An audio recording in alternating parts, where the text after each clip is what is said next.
જામનગરમાં એક તરફ શહેરના અનેક વિસ્તારોમાં પીવાના પાણીની અછતની ફરિયાદ ઉઠી, તો બીજી તરફ તૂટેલી પાઇપલાઇનના કારણે લાખો લીટર પાણી રંગમતી નદીમાં વહી જતું હોવાના આક્ષેપો સાથે રાજકારણ ગરમાયું છે. શહેર કોંગ્રેસ પ્રમુખ દિગુભા જાડેજા મહાનગરપાલિકા તંત્ર અને સત્તાધારી ભાજપ ઉપર બેદરકારીના ગંભીર આરોપ લગાવ્યા. તેઓ દાવો કર્યો છે કે જનતા પાસેથી સમગ્ર વર્ષનો વેરો વસૂલ કરવામાં આવે છે, છતાં પણ પાણી જેવી મૂળભૂત સુવિધા આપવામાં તંત્ર નિષ્ફળ રહ્યું. કોંગ્રેસે તૂટેલી પાઇપલાઇનના કારણે જઈ રહેલો પાણીનો બગાડ તાત્કાલિક અટકાવવામાં આવે અને જવાબદારો સામે કાર્યવાહી કરવાની માંગ કરી. જોકે આ આક્ષેપોને લઈને મહાનગરપાલિકા અથવા તો સંબંધિત તંત્ર તરફથી હજુ સુધી કોઈ સત્તાવાર પ્રતિક્રિયા સામે આવી નથી.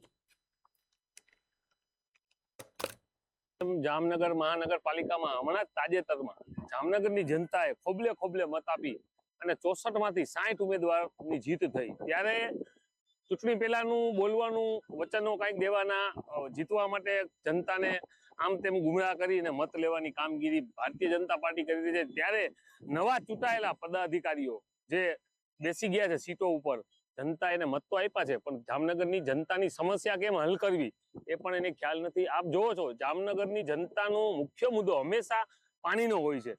ત્યારે કુદરત હંમેશા હમણાં છેલ્લા 5 વર્ષથી કુદરતનો એટલો અપાર કીધો આભાર છે કે ખૂબ વરસે છે. આ વખતે માત્ર 20 દિવસ, 15 થી 20 દિવસ જેટલો વરસાદ ફેલાવતા જામનગરની મહાનગરપાલિકા જનતાના અધિકારીઓ અને આ જે પદાધિકારીઓ છે ભાજપના, એને અણવતના કારણે નથી એને ગોઠવણી કે જામનગરની જનતાને કેવી રીતે પાણી દેવો. વેરો તો 365 દિવસનો લે છે અને ચૂંટણીમાં કીધું પણ ખરું હતું, આની પહેલા મેયર હતા, કે રેગ્યુલર પાણી આપશે, કાયમી પાણી આપશે, ચોખ્ખું પાણી આપશે અને ટાઈમે પાણી આપશે, પણ કોઈ જાતના નિયમો નથી.